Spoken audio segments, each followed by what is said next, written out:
Bonjour chers élèves, j'espère que vous allez très bien. Je vous présente aujourd'hui l'unité 2, la reproduction chez les plantes. Avant de commencer notre cours, je vous invite à prendre votre cahier de leçons où vous allez écrire les diapositives où il est inscrit Écris-moi. Alors à chaque fois que vous allez trouver cette étiquette jaune, ça veut dire que vous devez écrire. C'est bon? Alors, on va commencer maintenant notre cours.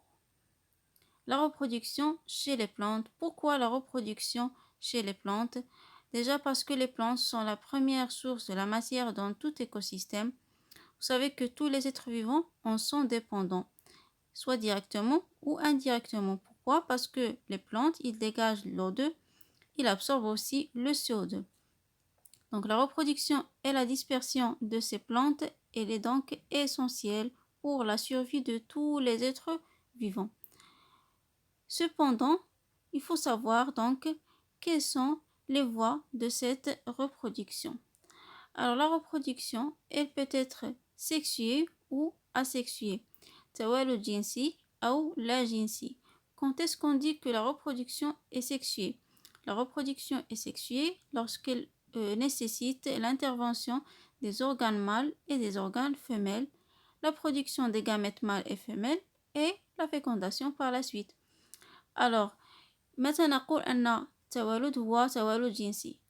نقول أن التولد جنسي حينما يكون هناك تدخل لأعضاء جنسية ذكرية وأنثوية وإنتاج أمشاج donc les gamètes mâles et femelles أمشاج ذكرية وأنثوية وكذلك يقع الإخصاب أو la fécondation. La reproduction est asexuée lorsqu'elle se fait à partir d'une seule et même plante. Alors l'homme, il a besoin d'améliorer le rendement agricole. C'est la raison pour laquelle les scientifiques ont eu recours à la modification génétique des plantes. Alors, selon la reproduction sexuée ou pas, donc, on va donc catégorifier les plantes. Mais aussi, selon la reproduction sexuée, on peut classifier les plantes ainsi. Alors, la reproduction chez les plantes, comme on a dit, elle peut être sexuée ou asexuée. Alors, quelles sont les plantes qui sont concernées par la reproduction sexuée? Ce sont les plantes à fleurs et les plantes sans fleurs. نباتات زهرية ونباتات لا زهرية. On dit plantes à fleurs, on dit aussi spermaphytes, on dit aussi plantes à graines أو نباتات ذات بذور. Donc, ثلاث تسميات كلها صالحة للنباتات الزهرية، يا إما plantes à fleurs ou bien spermaphytes ou bien plantes à graines. بالنسبة للبلانت sans fleurs يعني النباتات لا زهرية نستطيع أن نسميها كذلك cryptogames. Alors, les plantes à fleurs, on trouve les angiospermes et les gymnospermes. كاسيات البذور وعاريات البذور. Les plantes sans fleurs qu'on va traiter par la suite, on trouve les fougères, les algues et les mousses. Alors, quelles sont les questions qui se posent après donc avoir rappelé toutes les données concernant les plantes, les catégories de plantes qu'on peut rencontrer dans la nature.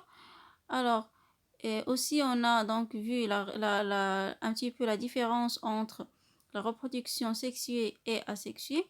Maintenant, on doit voir comment est assurée cette reproduction sexuée et asexuée chez les plantes. Et on doit aussi connaître les techniques utilisées par l'homme pour donc modifier génétiquement les plantes et donc améliorer le rendement. Alors là, on a des exemples de ces plantes qu'on a déjà vues. Donc là, on a les angiospermes, les gymnospermes, les fougères, les algues, les mousses. Voilà. Maintenant, on va commencer le premier chapitre, la reproduction sexuée chez les spermaphytes ou les plantes à graines. Alors, comme on a vu, donc les spermaphytes sont des plantes à graines qui se reproduisent d'une manière sexuée. Et dans cette catégorie, donc, on trouve les angiospermes et les gymnospermes. Dans notre cours, on va commencer par les angiospermes et après, on va traiter les autres types donc de plantes. C'est bon, donc on va commencer par les angiospermes. Alors, la reproduction sexuée chez les angiospermes. Donc les angiospermes sont des plantes à fleurs qui produisent des graines. Donc كاسيات البذور هي نباتات زهرية تقوم بإنتاج des graines. Les graines هما البذور. Donc enfermées dans le fruit. Le fruit هو الثمرة وليس الفاكهة لأن هناك فرق. Donc quand on dit fruit يعني ثمرة. Donc fruit أو ثمرة ممكن أن يكون des pommes, des oranges, des tomates, etc. D'accord? C'est pas, donc le fruit, c'est pas fakiha, mais c'est tamara. On va voir par la suite comment se produit donc ces fruits-là. Bien, comment ils se produisent. Voilà. Donc, un rappel de ce que c'est l'appareil reproducteur et l'appareil végétatif chez les angiospermes. Alors, en général, chez les spermaphites, parce que les spermaphites, on a dit qu'ils regroupent les angiospermes et les hyménospermes. Donc, chez les spermaphites, on a donc l'appareil végétatif, ou là, le jihaz inbati. Donc, il se compose des racines, de la tige, des rameaux et des feuilles. Le jihaz inbati, ou l'appareil végétatif, qui se compose les racines, يعني جذور, من الساق, من الفروع ومن الأوراق. Alors, l'appareil reproducteur, par contre, ou là, le jihaz tawaludi, il est représenté par quoi? Par la fleur. D'accord? Donc, la fleur, ou la zahra, il y a l'appareil reproducteur chez les angiospermes et chez les spermaphites en général. Alors, que sont donc les constitutions de la fleur?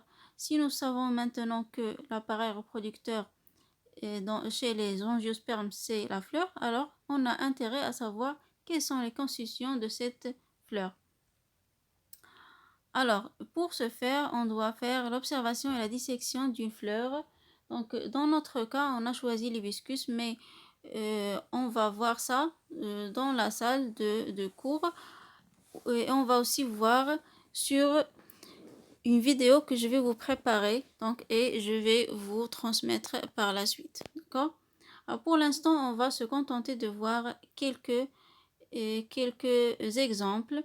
D'accord? Donc, on a quelques exemples. On va commencer par le premier exemple. Donc, voilà, l'exemple 1, c'est une coupe de fleurs de cerisier.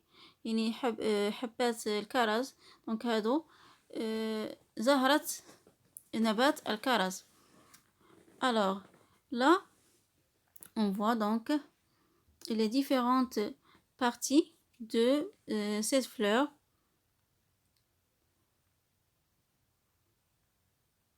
Alors, excusez-moi, voilà. Donc, voilà les étamines. Ce sont ces parties-là, mais aussi tout ça. D'accord? Donc, ça, c'est les étamines. Ça, c'est le pistil. D'accord? Ce sont les pétales, le betlet, les sépales, seblet, ovule, bouaïda, la tige, saq. D'accord? Donc, on va par la suite connaître donc ces constituants donc, en détail. Alors voilà, c'est la même chose, mais ça c'est une autre photo, mais c'est de la fleur de cerisier, toujours. Alors voilà, voilà, voilà, on a les stigmates, voilà, les étamines, les pétales, le style, les sépales, voilà, l'ovaire, ce qui nous intéresse, et l'ovule. Donc l'ovule est contenu dans l'ovaire. L'ovule هو البويضة. l'ovaire هو المبيض. D'accord? Alors ça c'est البويضة. Ça c'est l'ovaire. D'accord? Tout ça c'est le style. Et ça c'est le stigmate. Et donc l'ensemble c'est l'appareil reproducteur donc femelle. C'est bon? Par contre, pour l'appareil reproducteur mâle, on a les anthères et on a le filet. D'accord? Donc ça, c'est l'appareil reproducteur mâle. C'est bon? Donc هذا الأول جهاز تناسلي الأنثوي، وهذا اللي وريتكم في التالي هو الجهاز التناسلي الذكري. D'accord? Donc l'appareil reproducteur femelle il est composé de l'ovaire qui contient l'ovule. Il est composé aussi de stylés et composé aussi des stigmates. Par contre, l'appareil reproducteur femelle est composé de quoi pardon, l'appareil reproducteur mâle il est composé du filet et de l'antère. Donc voilà.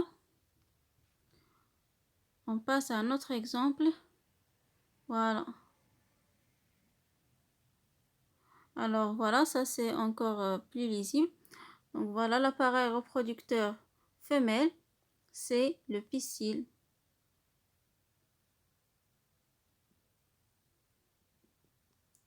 Voilà, donc le pistil, il englobe l'ovaire. Voilà cette partie-là. Il englobe le style ou le stylet. D'accord? Et enfin, donc, le stigmate.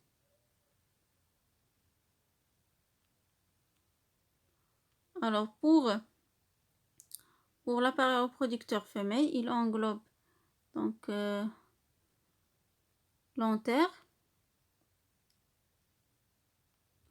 L'antère, c'est ça. Ça, c'est l'antère. Ça, c'est le filet. Et l'ensemble, ce sont les étamines. C'est l'étamine. C'est bon? On va encore voir ça. Alors, là, vous devez être capable donc de répondre à cet exemple-là. Donc voilà, on a ce schéma-là. Vous allez donc recopier dans votre cahier uniquement les chiffres et vous allez donc nommer chaque numéro, vous allez lui donner la légende. C'est bon? Et on va voir ça après. Alors, maintenant, vous allez écrire ce résumé-là. Donc, chez les angiospermes, la fleur se compose de des organes de protection. Alors, les angiospermes الزهرة متكونة من ماذا؟ متكونة من أعضاء وقائية وأعضاء توالدية. Donc, commençons par les organes de reproduction. On a le calice et la corolle. Le calice, c'est l'ensemble de sépales. D'accord? La corolle, c'est l'ensemble de pétales. Les organes de reproduction. On a l'organe reproducteur mâle, on l'appelle androcée. Donc, جهاز التوالد الذكري كنسميوه l'androcée. مناش كيتكون؟ Donc, il est composé d'un ensemble d'étamines. Donc, اللي شفناهم déjà في les diapos. Alors, l'étamine, il est composé de quoi? Du filet et de l'antère. D'accord? Même si dans certaines diapos, عطينا السم في غير étamine. واخا هكاك en effet, l'étamine est le filet et l'antère comme j'avais déjà expliqué. Alors, l'organe reproducteur femelle, on peut le nommer aussi pistil ou bien gynécée. Donc, l'organe reproducteur femelle, on se met au pistil ou gynécée. Il se compose de quoi? Donc, le pistil, le gynécée, il est composé de quoi? De l'ovaire, le mabid, le style et le stigmate. D'accord? Alors, l'ovaire peut être composé d'une ou plusieurs chambres, dites carpelles. Donc, المبيض كيقدر يكون متكون من جزء واحد، يقدر يكون متكون من عدة أجزاء. d'accord. Donc, هذوك الأجزاء كنسميهم دي كاربيل أو لا غرف. donc chambre. donc هذوك الغرف كنسميهم دي كاربيل. un carpel contient un ou plusieurs ovules. chaque carpel كل غرفة من دوك الغرف ديال اللي مكونين المبيض كيحتوي على بويضة أو أكثر. d'accord. Maintenant, passons à la représentation donc, des fleurs donc, chez les angiospermes. Donc, les pièces florales constituent des cercles concentriques. إلى لاحظتوا أن الكائنات النباتية donc خاصة الجزء اللي هو la fleur متكون من أعضاء اللي هي متوضعة بشكل دائري، شكل ممركز. d'accord. concentrique. Ainsi, on peut décrire la structure de la fleur d'une espèce donnée par un schéma dit diagramme floral. On peut représenter donc هذاك التموضع ديال الأجزاء ديال الزهرة بواحد لو شيما، واحد الخطاطة كنسميوها لو دياغرام فلورال. وكذلك كنقدروا نعطيو معلومات على الزهرة ديالنا أو لا فلور ديالنا par la formule florale. Donc ça, vous allez le réaliser sur la feuille de dessin. غادي تقوموا بهذا العمل هذا على ورقة الرسم وغادي نوريكم les étapes qu'il faut suivre. Alors tout d'abord, on a une fleur. On peut donc, pour une fleur, on peut avoir la coupe longitudinale مقطع طولي. donc كنشوفوا الزهرة ديالنا من الجانب. نقدروا كذلك نشوفوها vue de dessus يعني من الأعلى. بحال غتاخد هذيك الزهرة ديالك وغتشدها في اليد ديالك وغادي تشوفها من الأعلى. سي بون. دونك هادو ce sont deux différentes donc de différentes façons pour voir donc la fleur. C'est bon? Alors le diagramme floral, comment on va le réaliser? On va le réaliser à partir de cette vue de dessous. D'accord? On va le réaliser donc هاد المنظر من الأعلى هو اللي يسهل لنا الإنشاء ديال le diagramme floral ديالنا. C'est bon? Alors on va voir comment faire. Donc voilà, donc c'est un autre exemple. Pardon. Donc هنا عندنا نبتة زهرة plutôt donc vue de dessus. D'accord? يعني مرئية من الأعلى. Donc هادو ce sont les sépales, هادو ce sont les pétales, هادو ce sont les étamines وهادو c'est quoi؟ اللي في الأسفل donc هو l'ovaire. D'accord? C'est l'ovaire. Alors, la formule florale, qu'est-ce qu'il dit? Ou là, qu'est-ce qu'il montre? Il montre les parties de notre fleur. Donc, on a 5S. Qu'est-ce que ça veut dire 5S? Ça veut dire 5 sépales. D'accord? Qu'est-ce que ça veut dire 5P? C'est 5 pétales. D'accord? Voilà. Qu'est-ce que ça veut dire 5 étamines? 5E, ça veut dire 5 étamines. Voilà, donc vous allez trouver 5. Et là, donc les carpelles dont on a parlé tout à l'heure, c'est-à-dire donc les chambres qui composent l'ovaire, donc ils sont au nombre de 5. Voilà, 1, 2, 3, 4, 5. Voilà, c'est pour ça qu'on a mis 5C. C'est bon? Donc, la formule florale, elle vient de ces... Donc, voilà, c'est... Donc, la formule florale, elle vient de ces parties. La formule florale. Ou pour le diagramme floral, on va voir comment le réaliser. On va voir, voilà, on a d'autres exemples de fleurs. Alors ces fleurs-là, voilà, donc par exemple pour cette fleur, donc c'est juste pour montrer la diversité des fleurs. Il n'y a pas que un seul type de fleur, mais on a plusieurs. Donc voilà, cette fleur, si on prend la coupe longitudinale, on va trouver donc elle va être représentée ainsi, d'accord? Et si on va voir de dessus, elle va donc se retrouver ainsi, d'accord? On va trouver donc ce schéma. Donc هاد la fleur كذلك إلا خديناها من المقطع الطولي كوب لونجيتودينال غادي تبان لينا بهذا الشكل هذا، ولا خديناها من الأعلى غادي تبان لنا بهذا الشكل هذا. سي بون؟ دونك ماشي جميع النباتات بحال ماشي جميع les fleurs بحال. Alors, comment dessiner un diagramme floral? Comment on va le dessiner étape par étape? Suivez avec moi s'il vous plaît. On va voir vraiment comment ça se fait. Alors tout d'abord, on a besoin de quoi? On a besoin de notre formule. On a besoin de notre formule florale. C'est bon?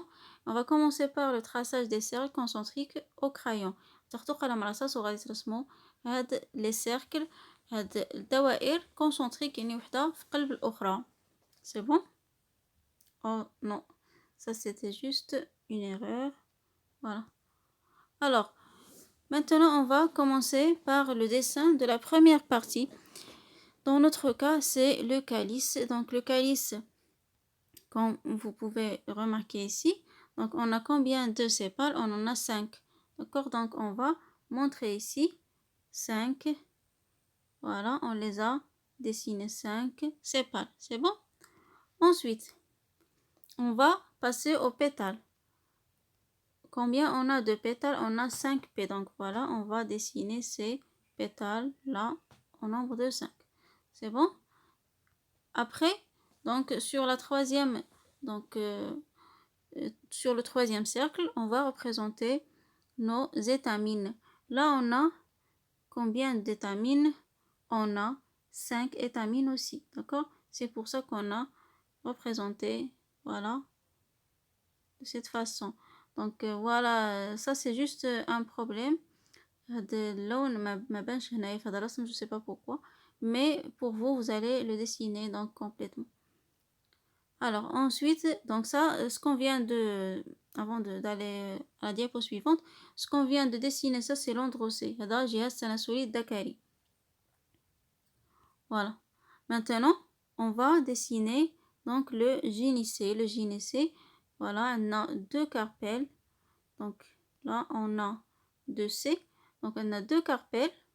Voilà, ها هو carpelle وها هو carpelle. C'est bon? هذا كله c'est l'ovaire. هذا كله donc l'ovaire. هذا l'ovaire, il est constitué dans notre cas de deux carpelles. D'accord? Chaque carpelle, si vous avez remarqué, est composée de combien d'ovules? Voilà, de deux ovules. C'est bon? Chaque carpelle, il contient deux ovules. Voilà. Alors, maintenant, on aura fini. Donc, maintenant, on a la corolle. Le corolle, elle est, voilà, c'est l'ensemble des pétales. On a le calice, c'est l'ensemble des sépales. Et ça, ce sont des pièces stériles. يعني أجزاء عقيمة، يعني لا تتدخل في عملية توالد الجنسي. Par contre, on a l'androcée et le gynécée. On a dit que l'androcée, il est composé donc de l'ensemble des étamines. Et le gynécée est composé de l'ensemble des l'ensemble donc les pièces donc femelles, d'accord, à savoir donc l'ovaire, le stylet et les stigmates. Alors voilà, ce sont des pièces qui sont fertiles, c'est-à-dire qui يدخلوا في العملية ديال التوالد الجنسي عند النباتات. Voilà, ça c'est le résultat final que vous devez dessiner. Donc, vous avez déjà vu comment faire, les étapes à suivre. Donc maintenant, vous allez dessiner sur votre feuille de dessin. Voilà. Maintenant, on doit quand même noter une petite remarque. Donc, bien qu'on trouve souvent les mêmes éléments de la fleur chez toutes les angiospermes, la structure florale varie d'une espèce à une autre en distinct, selon le sexe et selon le nombre des fleurs. Alors ولو أن les angiospermes كلهم عندهم نفس المكونات من حيث النباتات، من حيث الأجزاء المكونة لهذاك لا فلور، ولكن كيبقى واخا هكا كاين واحد الاختلافات في لي فلور ما بين نبتة وأخرى، من بين نوع وآخر une espèce et une autre. Donc selon le sexe حسب الجنس نقدروا نفرقوا ما بين جوج أنواع ديال النباتات، les fleurs monosexuées et les fleurs bisexuées. Qu'est-ce que ça veut dire une fleur monosexuée et une fleur bisexuée? Alors la fleur monosexuée possède l'androcée ou bien le gynécée. C'est-à-dire, donc déjà l'androcée, pardon. Donc déjà l'androcée c'est quoi? L'androcée et le gynécée. C'est l'appareil reproducteur donc mâle. D'accord? Le gynécée c'est l'appareil reproducteur femelle. C'est bon? Alors بالنسبة للفلور مونوسيكسيو أحادية الجنس يا إما يكون عندها l'appareil reproducteur mâle أو la femelle. D'accord? Par contre pour les fleurs bisexuées qui يكون عندهم à la fois l'androcée et le gynécée, c'est-à-dire يكون عندهم كيكونوا خنثى، كيكون عندهم جهاز تناسلي ذكري وأنثوي. C'est bon? Alors عندنا كذلك ما بين التنوعات اللي عندنا في الطبيعة. On peut donc distinguer les fleurs selon donc le nombre de fleurs. Donc هنايا يا إما تكون fleur simple بحال اللي شفنا أو la fleur composée. Alors fleur composée بحال عباد الشمس مثلا، d'accord, pour tournesol. Donc c'est une fleur composée حيت هذاك الجزء اللي في الوسط ديالها هذاك راه مجموعة من les fleurs, d'accord, donc c'est un ensemble de fleurs. Alors voilà. Bon courage mes chers élèves, j'espère que vous avez bien compris. Si vous avez des questions, n'hésitez pas à me les écrire. Et encore une fois, bon courage, au revoir.